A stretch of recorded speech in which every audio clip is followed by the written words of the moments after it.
Good evening, everyone. Welcome to the Board of Directors meeting for September 19th, 2017. I'd like to welcome everybody that's with us here this evening in City Hall. Madam Clerk, if you would, please read the roll. Director Hendricks, Director Richardson, Director Peck. Here. Director Hines, Present. Director Wright, Here. Director Wyrick, Here. Director Campuris, Present. Director Fortson, Here. Director Adcock, Vice Mayor Webb, Here. Mayor Stovall. Here. Let me call on City Director B.J. Wyrick for our invocation, please. Thank you, Mayor. Let us pray. Heavenly Father, thank you for this day and allowing us to meet in this public forum. I ask that you provide a special blessing on all of our city employees. They work really hard to take care of our citizens. Please protect our first responders as they are constantly challenged in their daily work. Keep them safe and out of harm's way.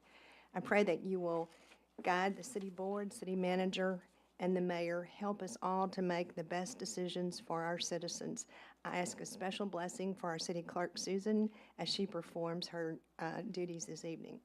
I pray that you will bring peace and comfort to those that were harmed or impacted by the hurricanes, and I pray that you will protect those that may be impacted very soon.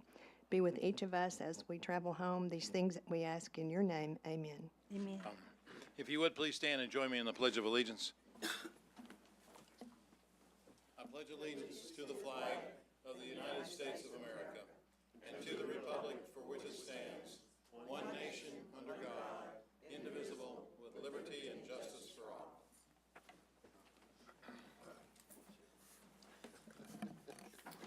Okay, we can now move on to the first items on our agenda, which is a consent agenda, items 1 through 6. Madam Clerk, if you would, please read these items. A motion to approve the minutes of the July 5th, 2017 and July 18th, 2017 Little Rock City Board of Directors meetings, and a resolution to authorize the city manager to enter into a contract with Motorola Solutions in the amount of $255,365.40 for the purchase of 60 Motorola radios for the Little Rock Police Department and for other purposes. A resolution to authorize the city manager to enter into a contract with WatchGuard Video in the amount of $273,259.41 for the purchase of 60 WatchGuard cameras for the Little Rock Police Department and for other purposes. A resolution authorizes the city manager to enter into a contract with Dell Computer Sales in the amount of $189,071.40 for the purchase of 60 Dell laptops for the Little Rock Police Department and for other purposes. A resolution to correct misprisons by amendment to the Little Rock, Arkansas Resolution 14,624 of August 15, 2017, and Little Rock, Arkansas Resolution number 14,622 of August 15, 2017, and for other purposes. A resolution to authorize the mayor and city clerk to execute a historic preservation easement for the Oakland and Fraternal Historic Cemetery Park located in Little Rock, Arkansas, to the state of Arkansas, acting by and through the Arkansas Historic Preservation Program, and for other purposes. That concludes the consent agenda. Move for the adoption of the consent agenda. Second. There's a motion and a second to adopt the consent agenda. All in favor indicate by saying aye. Aye. Opposed, say nay. The consent agenda is adopted. We can now move on to our grouped items. Ordinance. Was there a question? You want to hit your Director Hines? S at 9 be held separate. All right, Madam Clerk, if you would please read items 7 and 8, please. First reading. An ordinance to declare it impractical and unfeasible to bid, to authorize the city manager to enter into a contract with Utility Associates in the amount of $120,180 for the purchase of 60 modems for the Little Rock Police Department and for other purposes. An ordinance to authorize the issuance and sale of water reclamation system revenue bonds, to provide for the payment of the principal and of the interest of the bonds, to prescribe other matters relating to the revenue bonds, to declare an emergency and for other purposes. First reading. Move to suspend the rules and place on second reading. Second. There's a motion and a second to suspend the rules and place these two ordinances on second reading. All in favor indicate by saying aye. Aye. Opposed, say nay. Second reading, please. An ordinance to declare it impractical and unfeasible to bid, to authorize the city manager to enter into a contract with Utility Associates in the amount of $120,180 for the purchase of 60 modems for the Little Rock Police Department. An ordinance to authorize the issuance and sale of water reclamation system revenue bonds, to provide for the payment of the principal of and interest on the bonds, to prescribe other matters relating to the revenue bonds, to declare an emergency. Second reading. Is there a motion to suspend the rules? Rules in place on third and final reading. There's a motion and a second to suspend the rules and place these two ordinances on third and final reading. All in favor indicate by saying aye. Aye. Opposed, say nay. Third and final reading, please. An ordinance to declare it impractical and unfeasible to bid, to authorize the city manager to enter into a contract with Utility Associates in the amount of $120,180 for the purchase of 60 modems for the Little Rock Police Department. An ordinance to authorize the issuance and sale of water reclamation system revenue bonds, to provide for the payment of the principal and of the interest of the bonds, to prescribe other matters relating to the revenue bonds, to declare an emergency. Third and final reading. If there are no questions, all in favor of the passage of these two ordinances indicate by saying aye. Aye. Opposed, say nay. The ordinances have passed. And on the emergency clause on item 8, all in favor of the emergency clause indicate by saying aye. Aye. Opposed, say nay. The emergency clause is also passed. Madam Clerk, if you would now read ordinance number 9.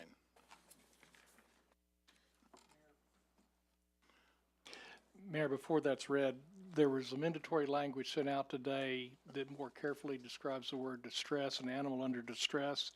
And since we haven't had the readings, if the amendment could be made now, then the 3 readings could just be of the title that you've got. Very good. What is the language that you wish to have incorporated? The language deals with the characteristics that an enforcement officer would see as to whether an animal is in distress because of cold weather or whether the animal is in distress because of hot weather, and they're listed in the ordinance as a new section. And So has Mr. the Roark, language been circulated? yes, Is everyone comfortable with that in terms of substituting that language for the word distress? Any objection? All right, we'll note that as a Scrivener's adjustment. And let me ask for the first reading of the ordinance. An ordinance to amend Little Rock, Arkansas Revised Code of Ordinances of 1988, Chapter 6, Article 1, to clarify the circumstances under which confinement of an animal in an unattended vehicle shall be considered a violation of the city's animal cruelty provision, and for the purposes first reading. There's a motion and a second to suspend the rules and place this ordinance on second reading. All in favor indicate by saying aye. Aye. Opposed, say nay. Second reading, please. An ordinance to amend Little Rock, Arkansas Revised Code of Ordinances, Chapter 6, Article 1, to clarify the circumstances under which confinement of an animal in an unattended vehicle shall be considered a violation of the city's animal cruelty provision. Second reading. We suspend the rules and place on third and final reading. There's a motion and a second to suspend the rules and place this ordinance on third and final reading. All in favor indicate by saying aye. Aye. Opposed, say nay. Third and final reading, please. An ordinance to amend Little Rock, Arkansas Revised Code of Ordinances, Chapter 6, Article 1, to clarify the circumstances under which confinement of an animal in an unattended vehicle shall be considered a violation of the city's animal cruelty provision. Third and final reading. Okay, are there any questions? Director Campuris, you're recognized, please. Who is here from Animal Services? Tracy Roark is here. Didn't see him back there, I'm sorry.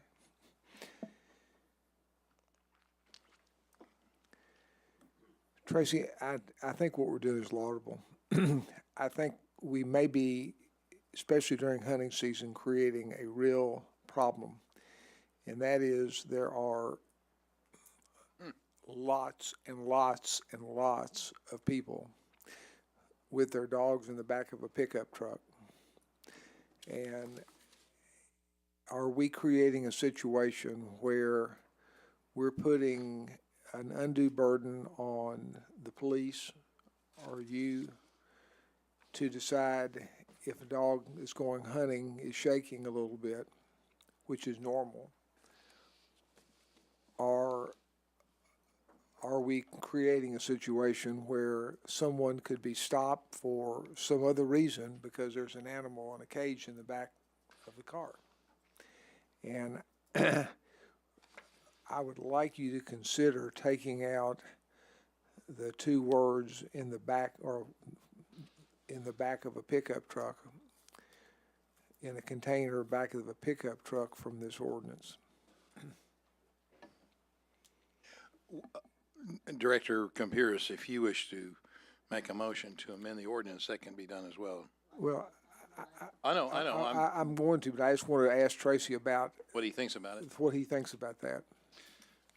I mean, if you, on a day that I go duck hunting, I can stop at McSwain's and there's 30 trucks, all of which have a container, all of which have a dog in it, all of which have been trained to go hunting, all of which are worth a lot more than anything else in my car.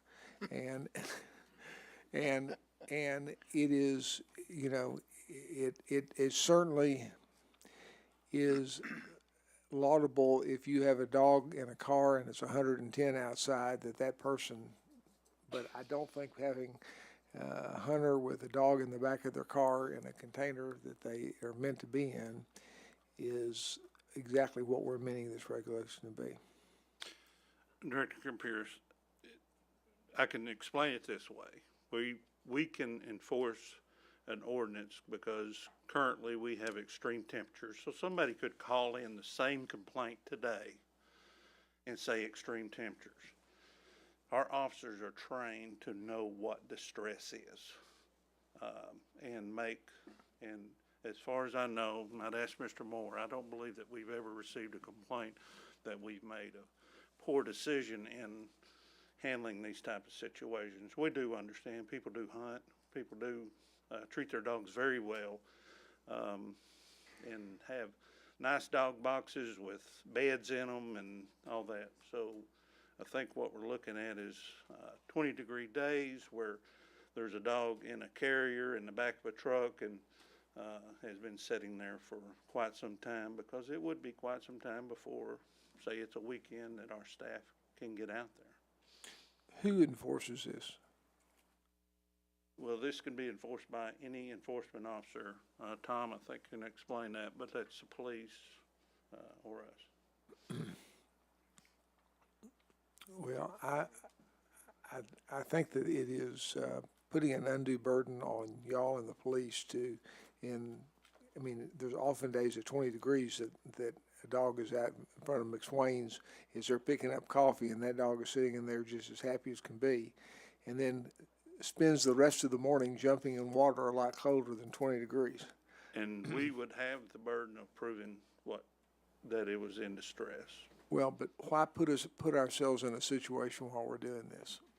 I mean, I would make a motion that we take that one phrase about in the back of a picnic truck out of this. Okay, there's a motion to eliminate or delete that phrase. Is there a second? There is a second? All right, discussion on the motion. Any discussion on the motion? I've got other people that wish to speak. Director Hines, do you wish to speak on the motion? Is that a yes? All right, go ahead, please. I much like, Director Campiris, I'll give you one since McSwain's in North Little Rock. So you come back in, or you're either leaving or coming back from hunting, and you pull up at whether it's Kroger or Petco, and it's 20 degrees, and your dog's in the back of the kennel. And because this would never happen, that somebody who doesn't like hunters or who doesn't like hunting would call your office or the police and say that my dog is in distress in the back of that car. And Tom, if I'm not incorrect, if that call comes in and that officer shows up, he's duty bound, and we're going to have a debate on a parking lot with an enforcement officer about whether my dog is in distress or not. I don't think so. The officers always have the discretion to deal with the situation, and in all honesty, as I mentioned to y'all before, I can't believe that these are going to be priority calls, but even if they were, I think that the code enforcement officers are going to be called virtually all the time. I think that what Mr. Roark said is what's going to happen. It's not going to be somebody that's in there for an hour while its owner is eating breakfast. It's going to be for a dog that's been left all day. And if you look They at gotta the know. definitions of distress, one of them is the dog is in convulsions for one type of weather, and the other one is the dog is not conscious. And it says unconscious, not merely sleeping. So I just have to trust the people that know when an animal's in distress. That would be my answer. I mean, that this is going to be for those times when the life of the animal is at risk.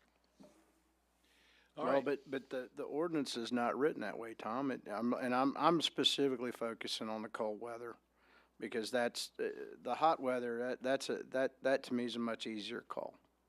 I still question the 70-degree rule because we're in a fairly temperate climate. Our average temperature is probably 70 degrees.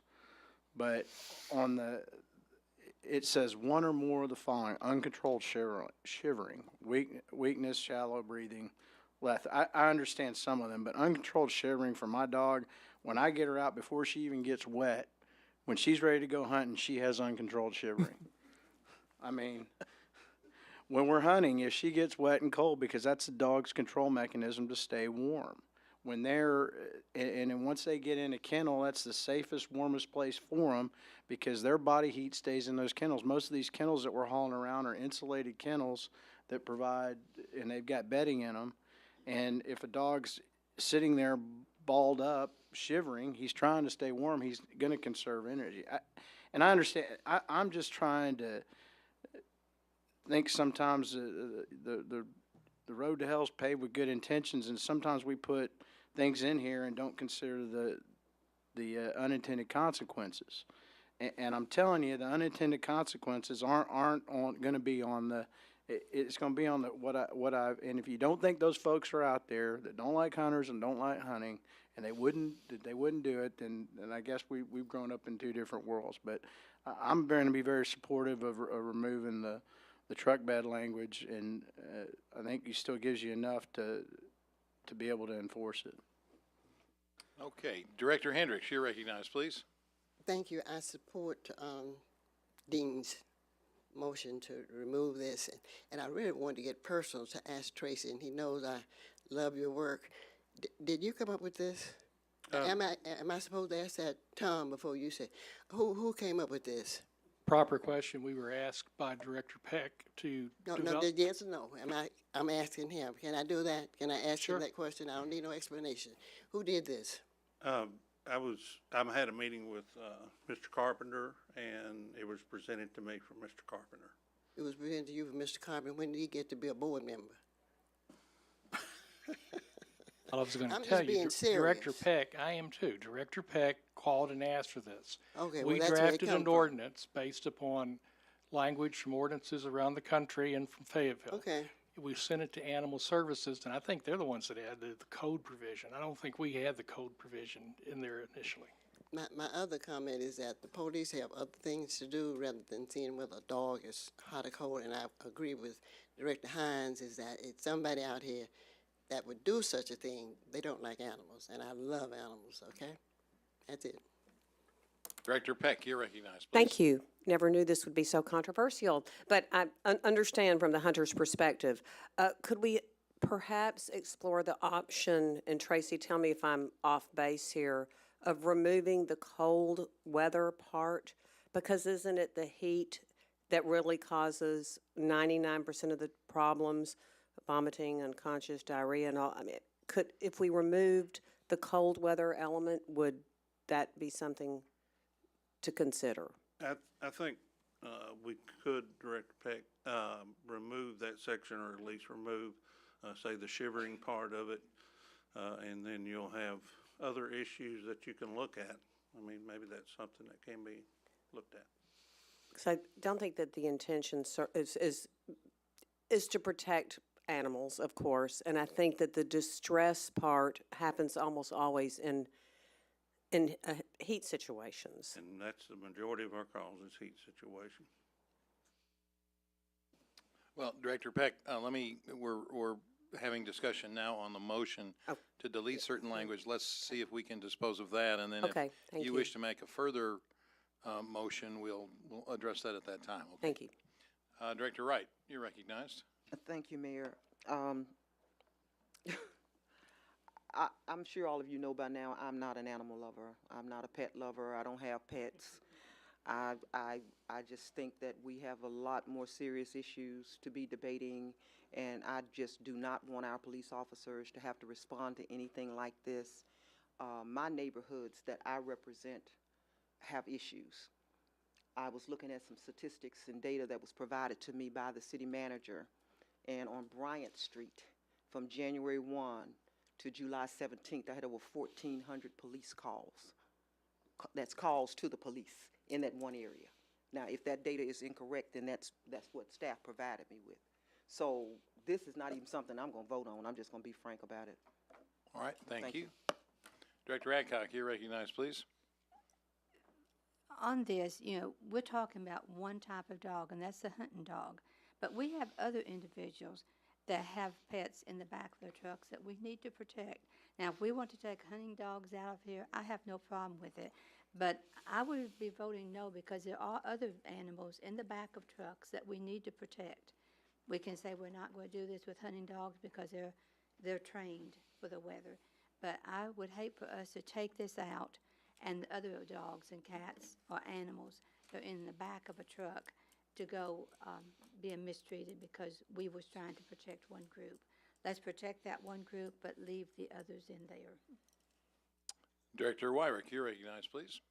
Thank you, Mayor. I support the pickup truck being deleted, but that doesn't do anything about my livestock issue that I brought up last week. When I have transporting horses and transporting cows that are in a trailer, not air conditioned. I mean, I paid a lot for my horses and my cows, but they're not racehorse quality, so or standard. So I don't know what you can do to eliminate that.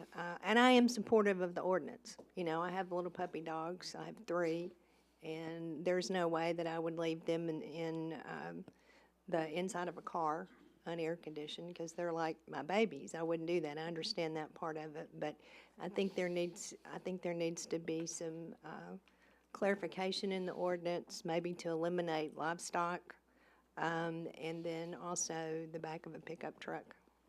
Mayor. Director Fortson, you're recognized.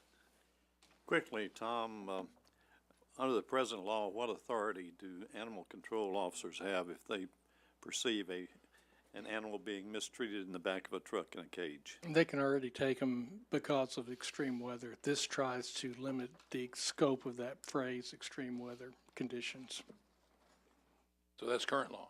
Right. This was to try to deal strictly with automobiles, and the trucks came in and the outdoor came in earlier. But right now, if the person that, and I don't care, I just want y'all to know that, but like Director Hines was saying, the person wants to call in and say this animal's being mistreated, that it's too hot or it's too cold or it's too anything, that call can still be made now, whether this ordinance is adopted or not.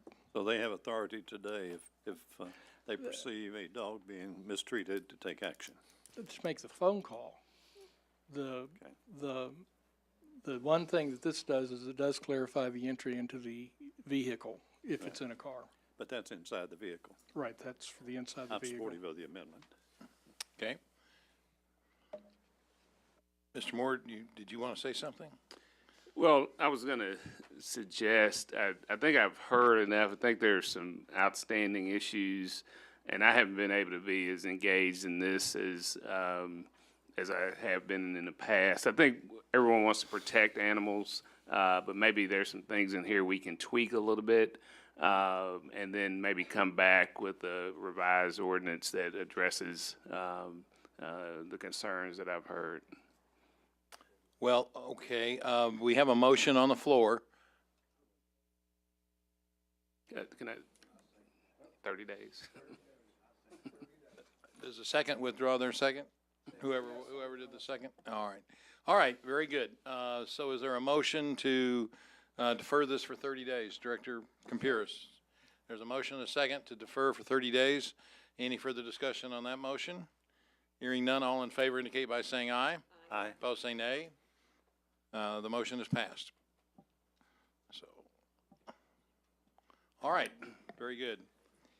We can now move on to ordinance number 10, which is a condemnation ordinance, and I do have a couple of cards on this. So let's see, if we could have first reading, please. An ordinance to condemn certain structures in the city of Little Rock, Arkansas as structural fire and health hazards, to provide for summary abatement procedures, to direct city staff to take such action as is necessary to raise and remove said structures, to declare an emergency, and for the purposes. First reading. There's a motion to place this ordinance on second reading. There's a second. All in favor indicate by saying aye. Opposed say nay. Second reading, please. An ordinance to condemn certain structures in the city of Little Rock, Arkansas as structural fire and health hazards, to provide for summary abatement procedures, to direct city staff to take such action as is necessary to raise and remove said structures, to declare an emergency. Second reading. There's a motion and a second to suspend the rules and place this ordinance on third and final reading. All in favor indicate by saying aye. Opposed say nay. The motion is passed. Third and final reading, please. An ordinance to condemn certain structures in the city of Little Rock, Arkansas as structural fire and health hazards, to provide for summary abatement procedures, to direct city staff to take such action as is necessary to raise and remove said structures, to declare an emergency. Third and final reading. Okay, I do have some board members who wish to speak. Let me take the cards. I assume they're affected property owners. Patrick Nayland. Mr. Nayland, if you'll come forward, please.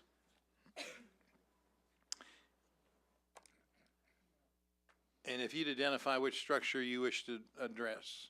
5121 West 33rd Street, top right-hand corner. Okay, very good. Thank you. Go ahead, Mr. Nayland. That's West 24. There you go. Okay. Now, I tried to tear the house down, but I couldn't get code enforcement to release the hold on it. Okay. Now, when I did come up with a timetable for renovation of it, their estimate was $30,000 to $40,000. Well, my estimate, and that was measuring board by board, was $3,936.45. I can still do it for that. If they had left it in environmental court, it would have been completed by now, at least 4 months ago, if not more.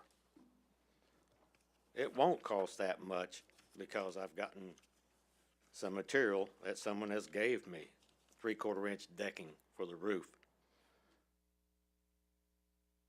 I still haven't been able to talk to Mr. Purifoy. I want to, but Mr. Garland said I couldn't talk to him. And that's all I want to do is just fix the house up. It's not that dang bad. Go on the inside and you can look at it. You can see there's a small leak here, but that there's right in the front. And I saw where the bullet hole went through it. I just want to fix the house and get this out here so y'all don't have to take up y'all's time, which should be devoted to, more important things. So, Mr. Nayland, you were here in May, is that correct? Yes. And promised the board that you would go ahead and get this property renovated? Well, no. I was requested by Dr. Compuras to come up with a timetable for renovation and estimated cost. And did you provide that to staff? I did submit that. I don't remember who it was that was sitting over here I handed it to. And then I got a letter from Mr. Garland to come down to his office. I think it was on the 30th of the next month. And did you provide him the documents? Yes. I even gave him all the quotes and everything from Kaufman's Lumber Company, Home Depot, to show him what they were. Did he indicate that there were other documents that you still needed to provide? Not that I remember. Okay, thank you. So what you're asking the board to remove this from the ordinance? Just put me back in environmental court and let me get this thing done. So it will have, a viable property again. All right. Thank you, sir. If you'll just have a seat, we'll hear from staff.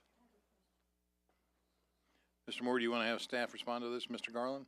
Sure, Mr. Garland.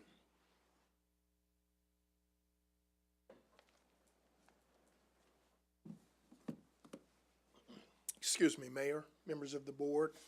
Let me first clarify that I have not, and nor do I ever tell a citizen they can't meet with a staff member.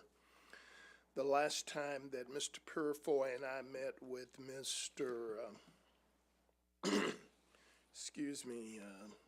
Nayland was May 30th, 2017, subsequent to the board's direction to provide us a timeline. Mr. Nayland did give us a timeline with his projected estimates. That structure is declared unsafe vacant. Staff is not of the opinion that $3,000 will bring it to full code.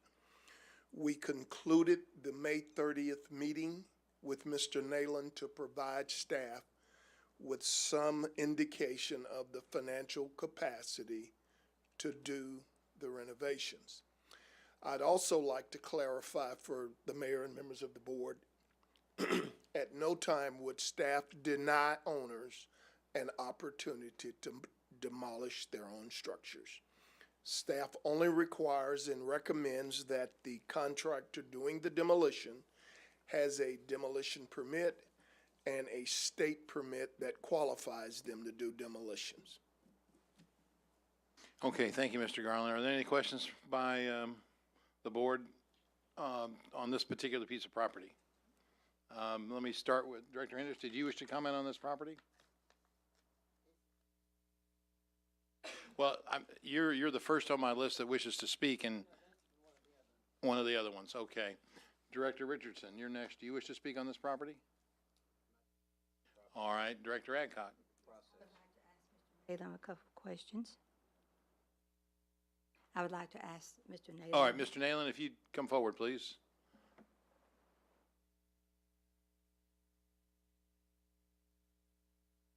Mr. Nayland, I think you called me about this property. Yes, ma'am. Okay, and I think your sister had owned it at one time. Well, no, all of us own it. There's five of us. Do that all own of you it. still own it? Yes, ma'am. Okay, you was telling me that you did not want to fix it up as a house, but use it as a storage. Is Yes, that ma'am. still what you And want? That's where you told me that it would be illegal to have it as a storage. Uh-huh. So you I are couldn't not store wanting to fix it anything in up? So you don't need to put in a bathroom and all that? You want to just put it as a storage building? Right, that's all I wanted to do, and what I was gonna do was store some of my material in there that I used to make setup boxes. But If you because pull that it's- microphone closer to you, please, Yes, Mr. sir. Nayland. But because you said it had to go through PCP or something like that? Planning Commission. Yes, Planning Commission, because of the zoning area out there, Because it's zoned for single family. yeah. And I had called Mr. Garland whenever you called me and asked him, and he told me that it was not zoned for a storage building. You'd have to go through the planning commission Right. to make it into a storage building. Did you And go to I the planning called him. commission? I called them up, and they said that I could do it, but I'd have to set the house back 40 feet from the street. It'd be kind of hard to set it back 40 feet from the street. Plus, I'd have to have an adequate amount of parking in front, which I wouldn't need because I wouldn't load anything from the front. It'd all be coming in through the rear. And I'd have access from the alley that's right behind it. So you have no desire to make this into a home? Oh, I do have a desire to put it back into a home. That's what I want to do. I mean, I had a permit once before, but they pulled the permit, and it's just getting to be frustrating. So now you And- need to use it for storage? No, I don't want to use it for storage. I want to make it then back into a house again. Okay. And also, why can't I tear it down myself? The way it was, I mean, why should I have to go through some environmental things and have a license to tear it down? Well, I think that's in city code. Yeah, well, that just puts an undue burden on people to have someone else, you know, I don't know how much it would cost to tear that house down. Okay, well, thank you. I just wanted to But I'll, clarify, like this all is I'm the one you asking is called just me about. put it back into the environmental court and I'll have this thing done in 140 days, if not sooner. And my estimate is board by board. I took measurements and everything. The program that Mr. Garland is currently using is called,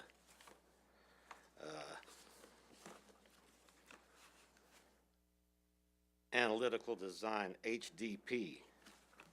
And I had a 30-day trial copy of it. And when I called up the people that designed it, I talked to one of the designers of the program itself. And they said that it was not a standalone program, that you had to have hard site inspections. In other words, if you're going to do the electrical, you crawl up in the attic, look around. If you're going to do the plumbing, you crawl under the house. Nobody ever did that. Okay, Mr. Nayland. Director Wyrick. Press my button? Nope, okay. Mr. Nayland, I'm sorry to ask you this, but, or make you come back up here. How will environmental court help you in this situation? Why are you saying, Okay, they'll let me go step by step.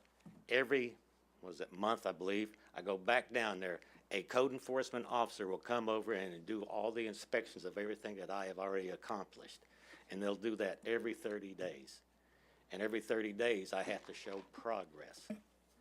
And like the back porch, too bad that picture can't be flipped around.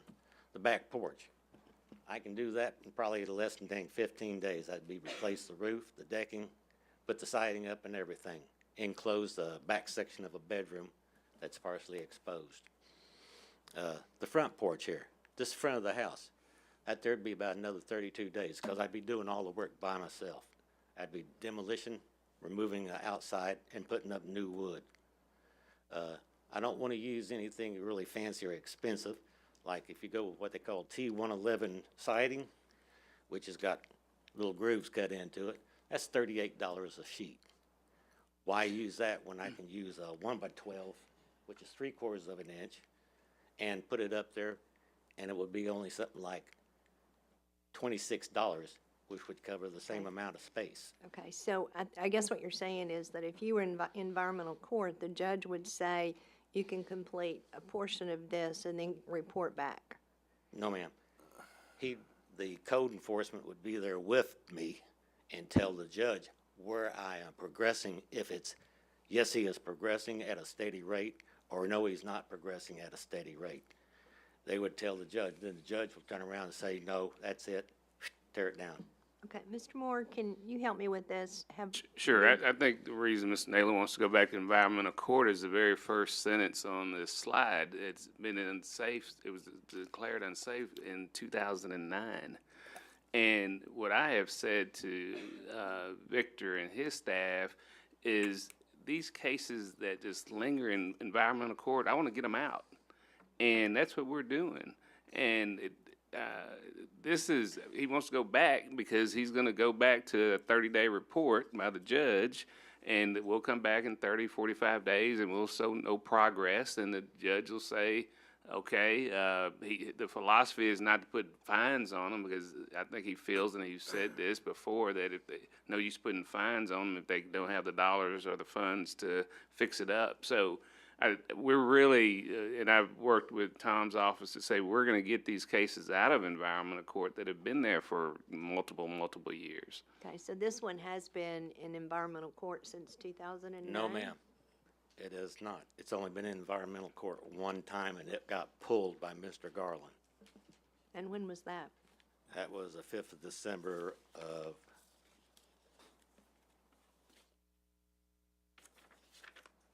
where the hell's that date? Let me get to the right one. 2016.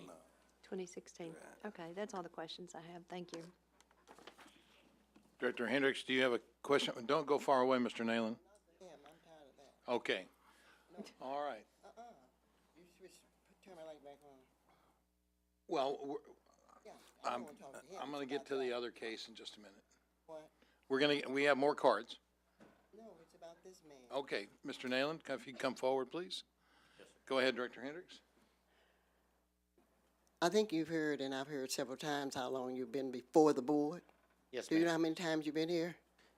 This will make the 3rd time. That's too many to me. You said that you had Understand that. called at Joan Adcock, but this house is in Ward 1. Well, I didn't know who to contact in Ward 1. All you had to do was because- call the city. Call the city, they'll tell you whatever you want to know. But the people in this area, they are really tired of this house. That's all I got to say, okay? And I want to see it torn down. Nobody's ever complained about the house to me directly, and I know every person in that neighborhood by first name. I don't have any more questions, thank you. Yeah. Okay, thank you, Mr. Nalen. Are there any motions relative to, Mayor, I'd like to speak to the whole process, not this particular property. all right, go ahead, Director And I Richardson. think Bruce made reference to how long it's been declared unsafe and vacant. I think, Mayor, we had an interesting conversation last week about demolishing homes.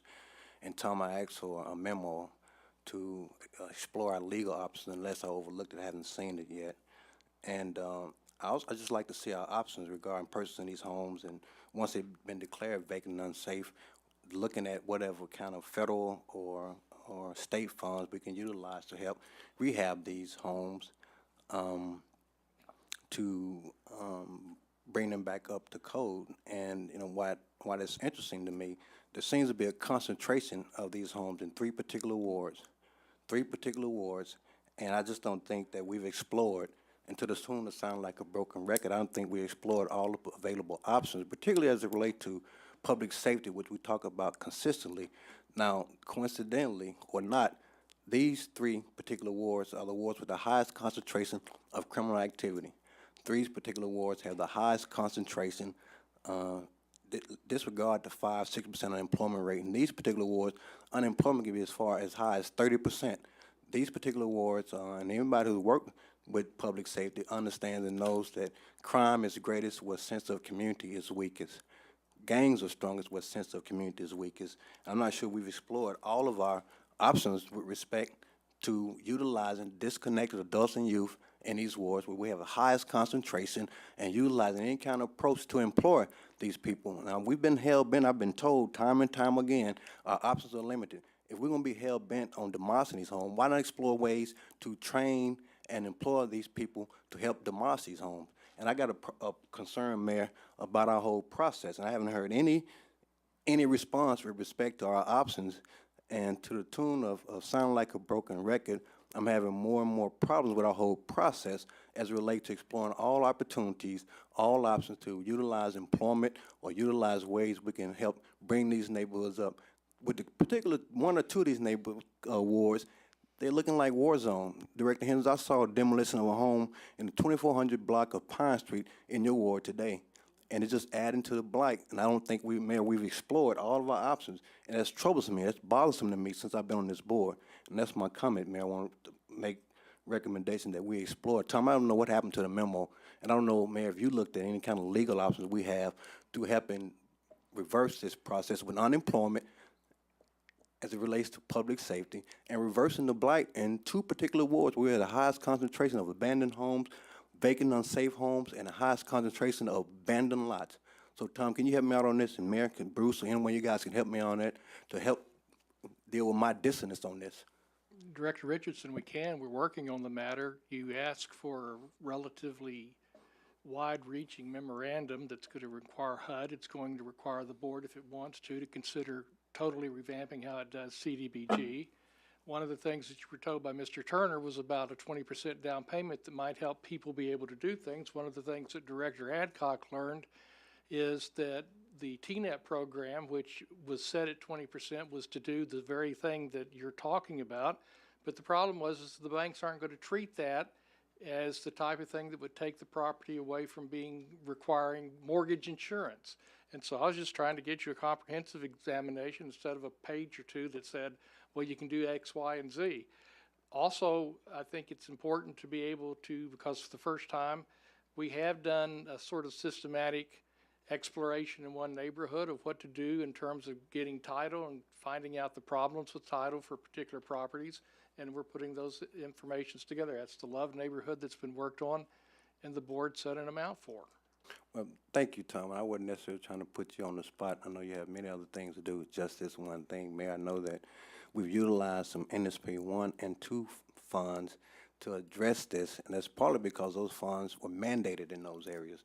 I'm not sure we would have that same approach if we had different options, but I know we've utilized those funds.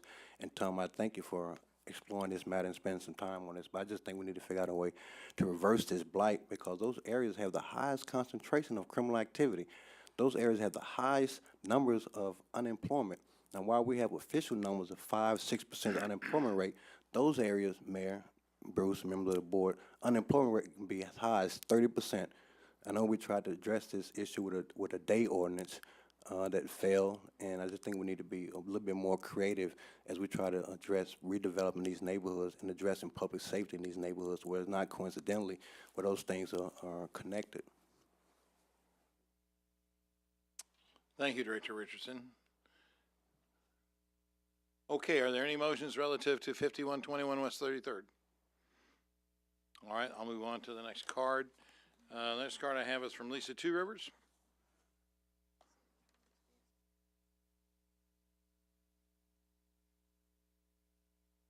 And I believe this is at 5121, 2521 Wolf, is that right? It is. Good evening, Mayor and Board. I'm back here in front of you all because I'm requesting an extension on my permit. It's actually a work in progress. My contractor has made substantial progress on this property. I've requested an extension several times due to a tragedy in my contractor's family. His nephew was murdered in California, and he has spent quite a bit of time out there, time that was my permit time. And I requested from staff on multiple occasions an extension so that he can get back to work. The property is still fenced, chained. He has removed the burned part of the roof. He's removed the back bedroom. He's removed the back porch. He's removed the back stairs.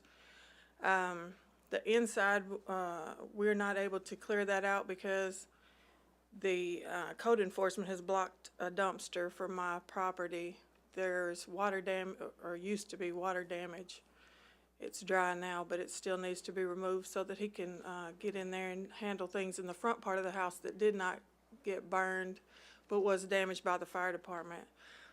Calling 311, attempting to get dumpster for that part of the removal, and they say code enforcement says you're not allowed to have a dumpster, has made that difficult. But my contractor is back and he's ready to start work again, and I'm just here requesting an extension. I didn't realize that I had to come in from the front of the board for an extension. So here I am. All right, thank you, Lisa, and if you'll just have a seat right over there. Yes. The next card I have is from Wendell Griffin. Mr. Griffin, are you speaking on this property? Yes, Mr. Mayor. All right, thank you. If you would, go ahead, please. Good evening, Mr. Mayor, members of the board, Director, Manager Moore, Mr. Carpenter. Lisa Two Rivers is one of my probation officers. Her husband was a code enforcement officer for the city of Little Rock. He died, and their house was burned by an act of vandalism. It was a hate crime. When the fire happened, the code notices were mailed to him, certified mail. And that happened for a substantial period of time. Lisa Two Rivers was not able to take advantage of anything until she could get actually involved in this personally. When I learned about this, because she's one of my probation officers, I wanted to find out what was going on.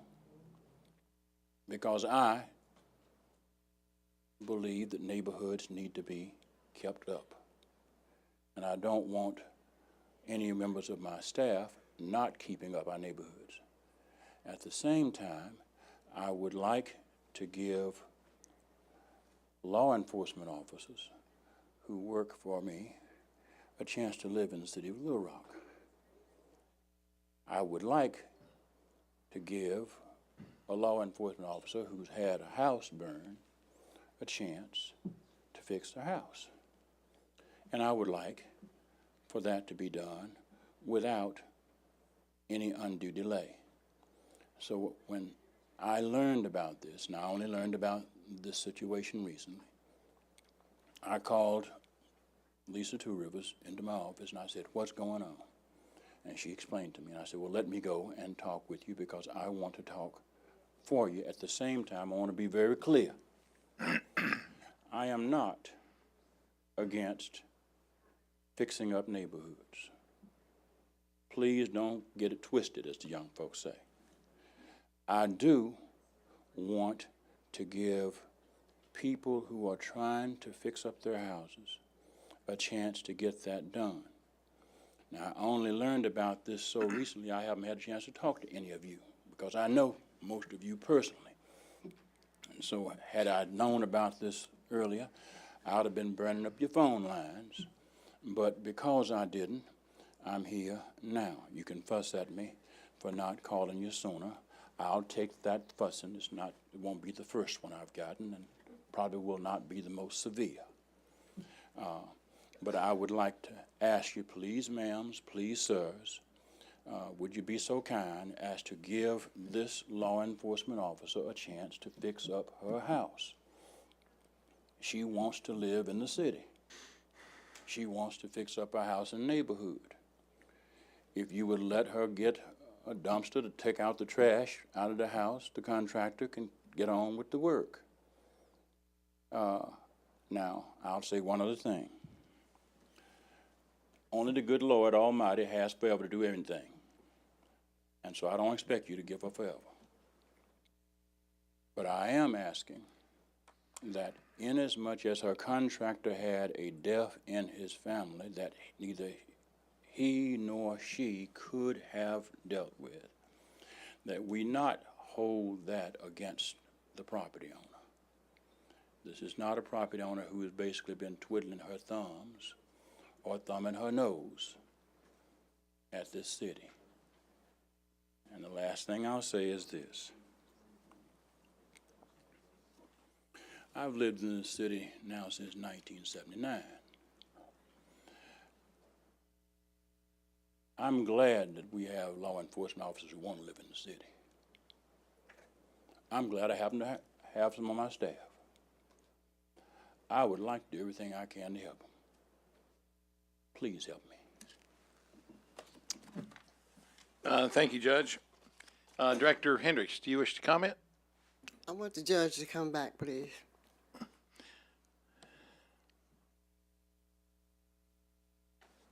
Yes, ma'am. Judge Griffin, you mentioned that you know many of us. Yes, ma'am. And I know you real well. Yes, ma'am. Do you plan to spend the money to get this lady's house done? Do you know how long she's been before us? No, ma'am, to both questions. Okay. You asked me, do I plan to spend the money? Yeah, answer that for me. How long she's been before you? Yeah, And that's the answer two to questions. both questions is no. I don't plan to spend the money, and I don't know how long she's been here. Now, may I answer your question a little bit further?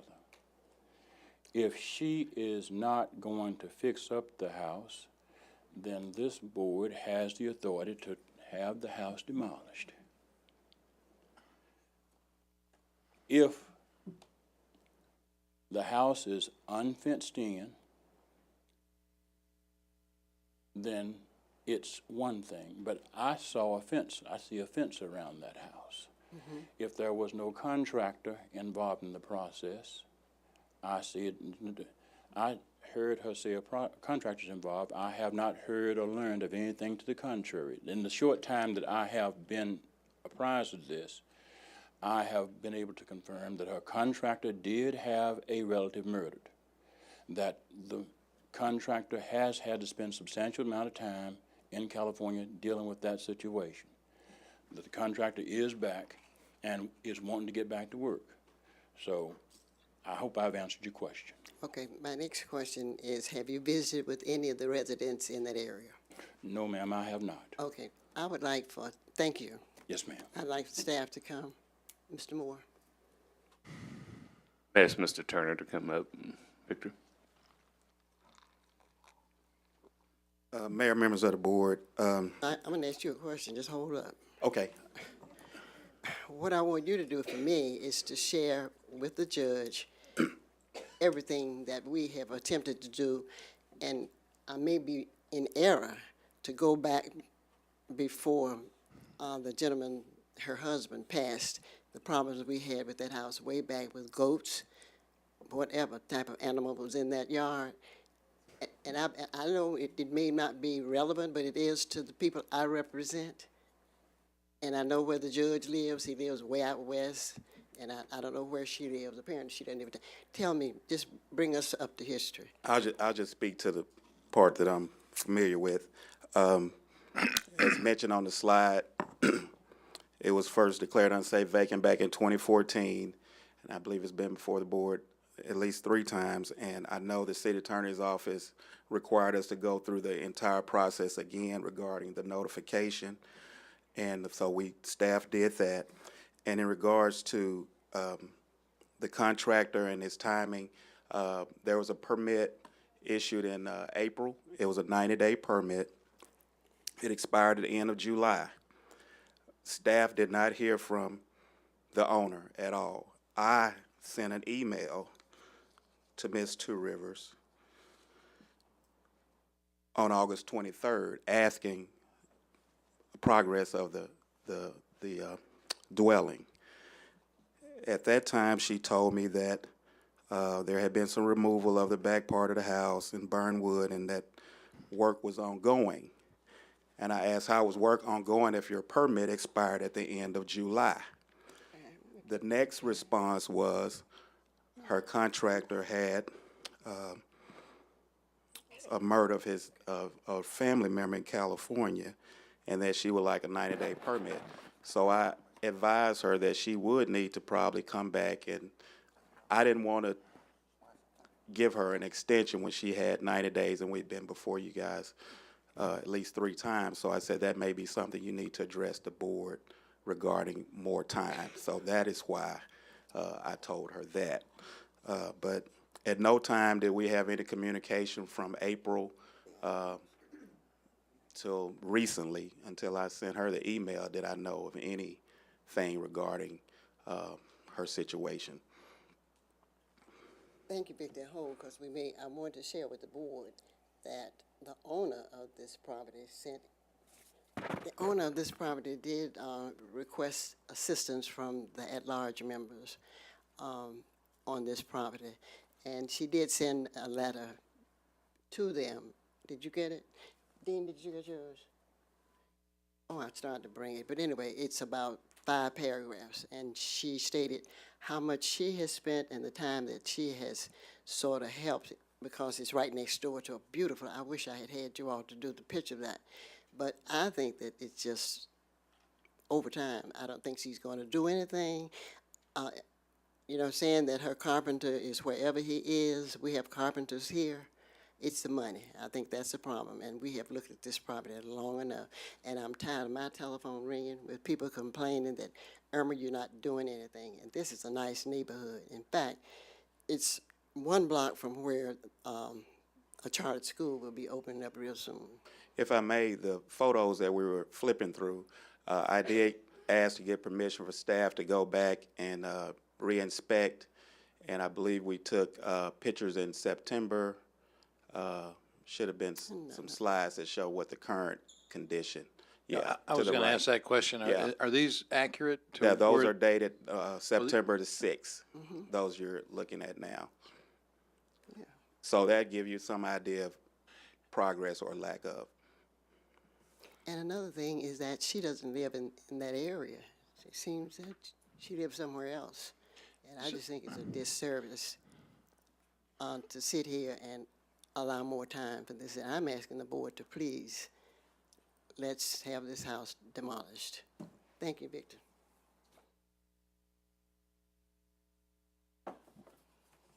Are there any other questions of Ms. Two Rivers? Are there any motions relative to 2521 Wolf? I move that the house. You can come forward, please.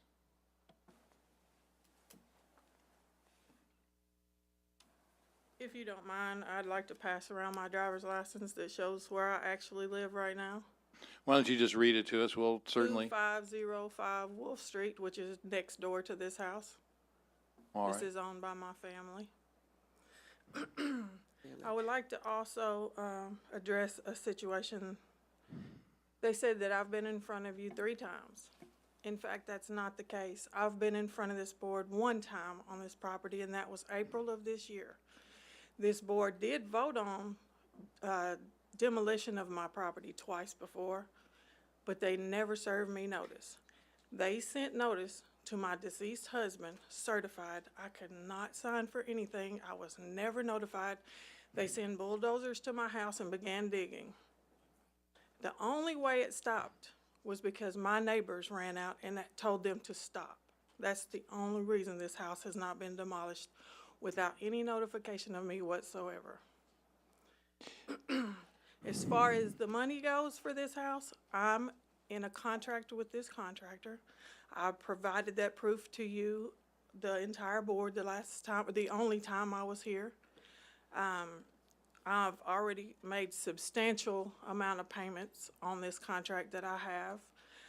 It has nothing to do with my money, my income, or anything else like that. I have complied with everything this board has asked me to do, specifically, very specifically. Mayor Stodler, when we were here before, you asked, just as we were about to leave, you asked, will there be something in place to check progress? And staff replied, yes. Sir, I've not heard from staff in no shape or form till after my permit expired, and then I was contacted. That is all. I thought code enforcement would be, or staff or something would be in contact and maybe have regular inspections to see the progress, and this has not been the case. I've never had a build permit before. I'm not familiar with the process. I just, I thought that they would lead me, or at least show me, or take the initiative to do the inspections. I have no issue with them coming out and doing what they need to do to provide progress reports to you all. I do not have an issue with that. What I don't have an issue with is withholding services to make it drag out much longer than it needs to. And I would just like to get to the business of repairing this property so that I may live in it. Lisa, so tell us what's happened since April of 2017. The photographs that were just recently shown us are fairly recent, and they look like there's still substantial rubbish and debris from the fire. Has any of that been cleaned up, or what has your contractor done since April? He removed the burn wood, the entire attic, the roof, the part that was burned. The only part of the roof that is left now is the front of the house. And then when we were not given a extension, it's open to the elements, and now the hardwood floors are going to be ruined from all the rain and stuff that we've had. So it's actually being denied an extension on my permit is causing me to have more repairs that are going to need to be made. Not being able to access a dumpster for the furniture and carpeting and things like that that's in the front part of the house, not the burned part is not what I'm talking about, but the things that we have to ease around in order to get to handle business in there. Not being allowed to have a dumpster is causing a problem there at that residence. We need to be able to clear the things out so that we can work on the property. All right, thank you. There are a couple other directors that wish to comment. Mr. Moore, do you have a comment? Sure, I'd like to ask Mr. Turner to come back up and clarify the notice issue. And also regarding the dumpster, and John might also add if we need to. Mr. Turner. Thank you. We first sent a notice dated July 23rd, 2014. It was to Ms. Two Rivers' current address, 2505 Wolf Street, and it was addressed to both her and her deceased husband. And then we started, City Attorney's Office requested that we start the process over, and we did that. But the original notice was sent to her current address. And then in regards to the dumpster, I believe that was something John said those type of materials couldn't be put in a dumpster, but I think you could get her own private dumpster. But we did not deny her getting a dumpster. All right, thank you, Mr. Turner. Director Campiris, you're recognized, please. Just one question. Have they made progress since the last time? Mr. Turner, you might want to come back. You heard Ms. Two Rivers indicate that there was, since April, that the contractor had removed some of the burned roof and some items, I guess, at the back of the house. Is that right? Yes, and I don't know how I would define progress. That's why I had our guys to go and take the photos so you guys can see for yourself what you would consider whether this is progress. According to our code officer, it's minimal, if you want to define what you consider progress. And these are the photos that are date stamped September 6th here. All right, thank you. Director Richardson, you're recognized, please. Oh, I'm sorry, go ahead. Yep, if you'd hit your light again. Sorry. We give her another 90 days. Second. Okay, there's a motion and a second to give Ms. Two Rivers another 90 days. Director Richardson, you're next, please. Yes, Mayor, I think you asked one of the questions about progress, and I think Dean followed up on about progress, and I think Victor responded with how do you quantify progress, and I think Victor answered the question about dumpster, and I second Dean's motion with respect to the amount of time. All right, Director Hendricks, you're recognized, please. I have a question for Victor. Could you come up, Victor?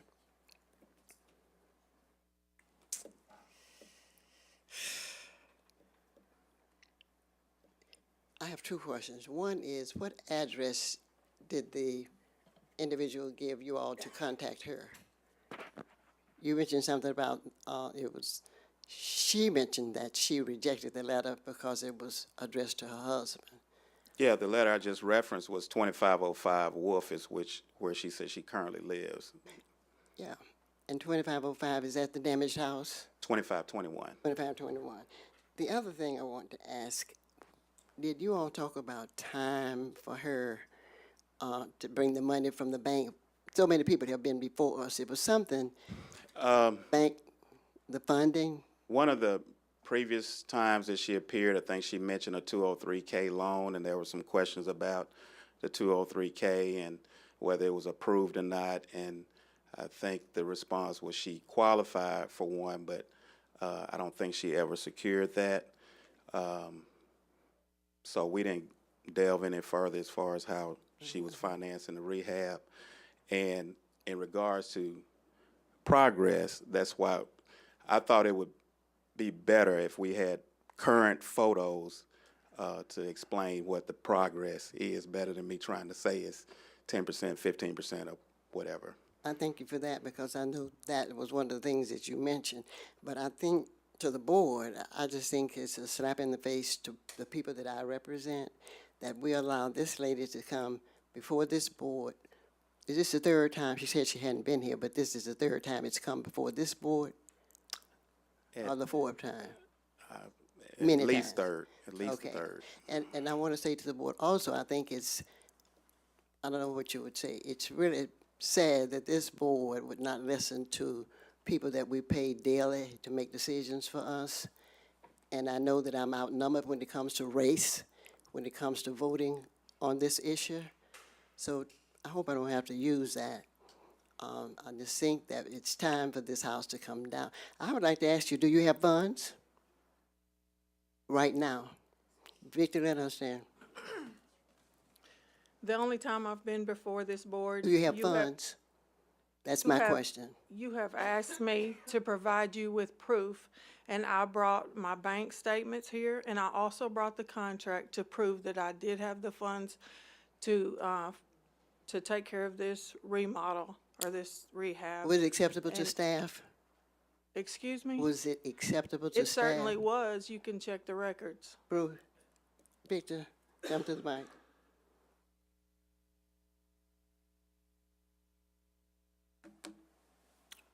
Yes, ma'am. Can you share with us what funds that she has shared with you all that she has available? Because that's a horrible looking house. Yeah, she did. I think the first time she came back and sent a bank statement and a copy of her contract. Our estimates were, I believe, quite different than what she said Higher it could or be lower? repaired for. Higher. How much higher? I have to get the exact figures. It was a significant difference. Okay. Thank you, Big. I have no other All right, questions. go ahead. That's it. I'm just asking that the board would support having that property too. All right, there are other people who wish to speak. Are you finished, Director Yeah, Peters? I'm finished. Director Hines, you're recognized, please. Thank you. Ms. Two Rivers, kind of on the fence with this. And what if I support this, the caution to you is that it's not up to staff to give progress reports, it's your responsibility. Okay, and who do So- they need well, to go I directly mean, to? they need to go to Victor and Ed back there. You've met with them, and it's your responsibility to give progress reports. Okay. So if you get a 90-day extension, it just, that's the one thing from the conversation. I understand things happen, but if you're wanting to protect this property and it's that important to you and you've got this much money invested, I would have thought that you would have been given staff contact to let them know what's going on if your contractor wasn't able to perform. So I'm kind of on the fence, haven't decided yet, but that's my only caveat to you if I decide to support this. Okay. Director Wright, you're recognized, please. Ms. Two Rivers, I know this is your third time here because I've listened to this story 3 times. I want you to know that I am very supportive of you. I'm very supportive of our law enforcement officers, period. I believe you work with a relative of mine, so I know your Yes. dedication and your hard work. And that's why I am supportive of this motion. But I do want you to know that it's wearing a little bit thin. You're going to have to show more progress on this house. I understand issues arise. Trust me, circumstances come up that you do not expect. I understand that. Right. But I would have expected to see a little bit more done than what I see. Me as well. Okay? Please understand me. If you have to come back, I'm not sure that I will be supportive. I understand that. Okay? And I just want to be honest with you and upfront. But you do have my support because I'm tired of tearing down houses. I said it last week. This is one of the few things Director Richardson and I firmly agree on. Yes. I understand. This needs to stop. It's insanity to keep creating weed lots. If you So- stand on this property, you will see 7. So if there is an inkling that you can get this done, I want to see it done. But by the same Absolutely. token, we have a staff that we have empowered to do a job. And we have put our confidence in them and the leadership of our city manager. And they have said that there is not enough progress being made. So I am asking you to please show some incremental progress, if not get the thing done and just not have to come back down here again. Please? That's the plan. All right, thank you. Director Wyrick, you're recognized, please. My question is for Director Campuris. It's for you. When you made the motion for the 90-day extension, what was your thoughts about the outcome? Are you expecting a totally complete house that would pass muster with code enforcement, or are you asking for progress? What were your thoughts about the 90 days? I think it's unrealistic to think in 90 days that she can get this up to code. I think it is, as Doris said, I think in 90 days, we better have Bruce and the code people thinking that they're close to getting done. I agree with Ken. I mean, there's only 2 options. One is to tear it down. One is to give her a chance, and she spent money already on it. And I think we ought to, roll the dice and do it. But I think substantial improvement is what I'm looking for, BJ. The reason I'm asking that question is because, money's hard to come by, and I know she's anticipating putting more money into bringing it to a certain point, and I would hate for her not to be completed, but spend a substantial amount of money, and then we say it's got to come down. So I just wanted that clarification on what your motion was. Appreciate that. Thank you. I think this is the Bragg Resort rule. You know, fool me once, okay, the second time you come back, if there's not a lot of improvement, then it's gone, and I'm gonna vote against it. And I'm kinda like Doris, you know, I'll give her 90 days, and if there's substantial improvement, let's go get it done. But if it's not, then don't come, just get it torn down. Thank you. Okay, thank you, Ms. Two Rivers. All right, there's a motion on the floor to, go ahead, if you hit, turn your microphone on, please. Push on it. All right, there you go. There you go. Mr. Moore, to whom should this question go? Just to give her 90 days blank, what are we expecting in the 90 days? Can I ask that? Who do we ask that of? I mean, this is something. 90 days to do what? Sit on the pot or what?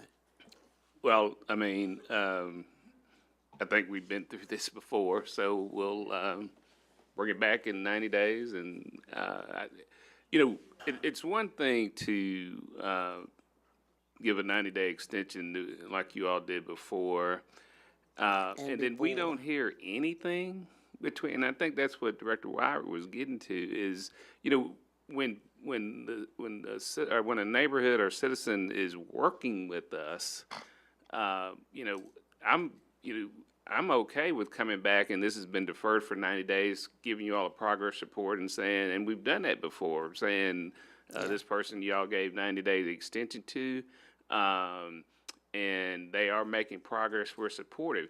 But when y'all defer something, you defer for time certain, and if I didn't bring this back, you would be saying, why haven't you brought this back, Bruce? And so I don't have a choice in that case, but I also think, and I feel I agree with our staff, is that we know what progress looks like, and this wasn't progress, and again, and not to know anything about what happened with our contractor until after the 90-day period had expired, we didn't have any choice but to bring this back, and that's what we did. Your choice was to demolish it. I mean, I know it would have to come up to the board to do that. But again, I'm asking, 90 days to do what? Come back to this podium and say the same thing? And then you sit here and give her 90 more days? I think that what Director Campiris Can we indicated. actually ask that the staff put something on her?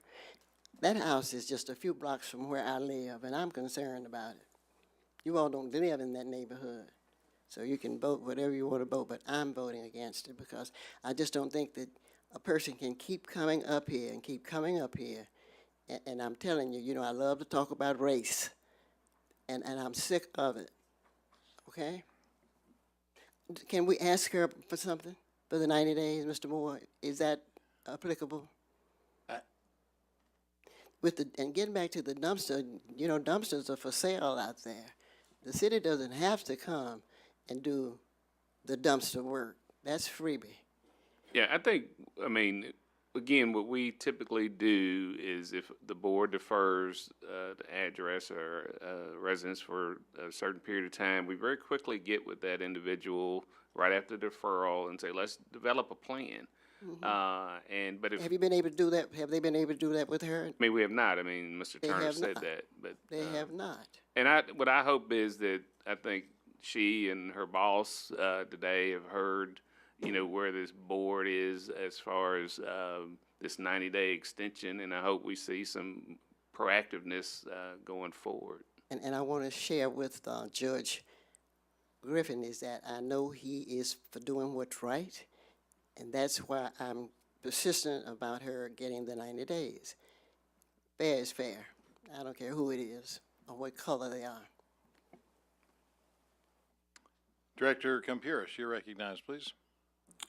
Well, again, let me reiterate, I think that in 90 days, either we're going to come back up and Bruce is going to put this back on as a demolition, and I'm going to vote with Doris to demolish it, or he's gonna come back and say, we've got significant progress by their parameters of judgment. It's real simple to me, but it looks like a good house.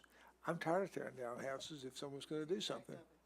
I've seen the back of it. Director Campiris, Yes, sir. would you consider a condition of your 90-day extension that the city can inspect as needed and as wanted, I so that we think don't have to go through the process? I'm really sure that I said that you just didn't hear me.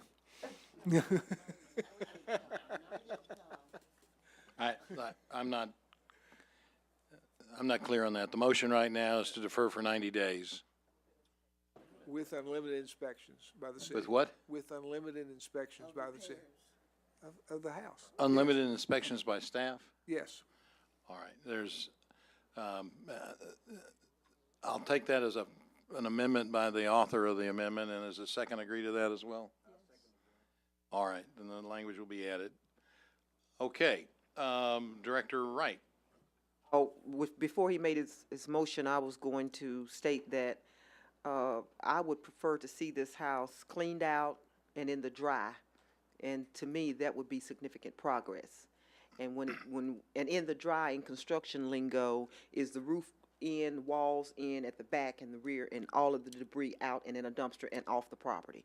To me, that would be a 90-day, that's doable within 90 days. No, but you can obviously agree with that. No, I wasn't making a motion. Before he amended it to give staff, So- I was going to state that those are some of the parameters that I would expect to see that's doable within 90 days. Clean it out, get the roof on, and wall it in at the back so that it is in the dry. Well, all right, so let's see if we can move forward on this, okay? The motion is a motion to defer for 90 days and to allow unlimited inspections by staff on the issue of progress. You've heard one board member indicate what she thinks substantial progress is. I think the staff will obviously have their own opinion about substantial progress. And so, Ms. Two Rivers, if this passes, be sure you work very closely with the staff on the issues of progress. I don't know about your contractor, but I think some of the pause is that it's been a substantial period of time that he's not been able to be back on the job. And so if you've got a contract, I hope you'll make sure and get that contract enforced on a timeline that's appropriate to make sure there's substantial progress. Okay? All right, so that's the motion, and there's a second to it. All in favor of the motion to amend this ordinance, as I indicated, indicate by saying aye. Aye. Opposed, say nay. The motion is passed. So you've got 90 days, and there'll be, and I'd get with staff immediately to help them understand what your progress is going to be, and then you can expect them to come out and look at it frequently. All right. So the ordinance has now been amended to, for that deferral. Are there any other amendments to the ordinance? Yes. Director Hendricks.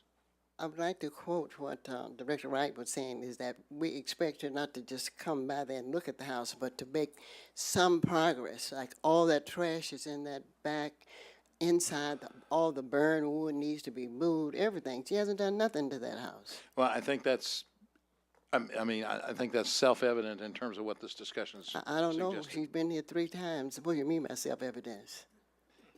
Well, the dialogue, I think, we've spent a lot of time on this particular. I don't know whether you're afraid because the judge is here, but he knows me. All right. Are there any other questions about the ordinance as amended? All in favor of the ordinance, passing this ordinance, indicate by saying aye. Aye. Opposed, say nay. The ordinance is passed as amended. And on the emergency clause, all in favor indicate by saying aye. Aye. Opposed, say nay. The emergency clause is also passed. There's a nay vote on the emergency clause, but it is passed as well. Thank you very much. Mr. Nayland, there's nothing that prohibits you from tearing the house down yourself. Okay, so tomorrow I can call up and get my permit? Take that back. First I have to go to wastewater management and get my service disconnect fee paid. and. I expect that's probably the case, yes. But if you'll get with Mr. Garland, and indicate you're gonna tear it down yourself, then, he'll tell you what the proper procedure is to get that done. I mean, it won't be stick by stick the way it was built, you know. Thank you very much. Well, thank you, sir. Okay, we can now move on to item 11, which is a public hearing. Let me go ahead and open up the public hearing and ask for first reading of the ordinance, please. An ordinance to abandon approximately 1.29 acres of excess right-of-way located on the southeast corner of Wellington Village Road and Wellington Hills Road, and for the purposes first reading. Reading? There's a motion and a second to suspend the rules and place this ordinance on second reading. All in favor indicate by saying aye. Aye. Opposed, saying nay. Second reading, please. An ordinance to abandon approximately 1.29 acres of excess right-of-way located at the southeast corner of Wellington Village Road and Wellington Hills Road, second reading. We suspend the rules and place on third and final reading. Second. There's a motion and a second to suspend the rules and place this ordinance on third and final reading. All in favor indicate by saying aye. Aye. Opposed, saying nay. Third and final reading, please. An ordinance to abandon approximately 1.29 acres of excess right-of-way located on the southeast corner of Wellington Village Road and Wellington Hills Road, third and final reading. Is there anyone here who wishes to speak either for or against this ordinance? Anyone who wishes to speak either for or against this ordinance? Seeing none, let me go ahead and close the public hearing and ask for a vote on ordinance number 11. All in favor of its passage indicate by saying aye. Aye. Opposed, say nay. The ordinance is passed. We can now move on to citizen communication, and there is no, I have no cards for citizen communication, which concludes our agenda. Is there anything else to come before the board? Mr. Moore. Mayor, I would just like to confirm that the board will be on October 12th at 8:30. We'll have the program inventory workshop. I just wanted to confirm that. 8:30? What kind of We'll workshop? start at 8:30 and go, most of the day. That is a Thursday, a little different, but because of some conflicts in schedule. 8:30 a.m. on Thursday, October the 12th. And we're going to be meeting At MacArthur Park. at MacArthur Park as we've done in the past. And we'll be going over all the programmatic elements of all the various departments. And Mr. Moore, we will have the information provided to you ahead of time. Move to adjourn. Second. There's a motion and a second to adjourn. All in favor indicate by saying aye. Aye. Opposed, say nay. We are in adjournment. Thank you.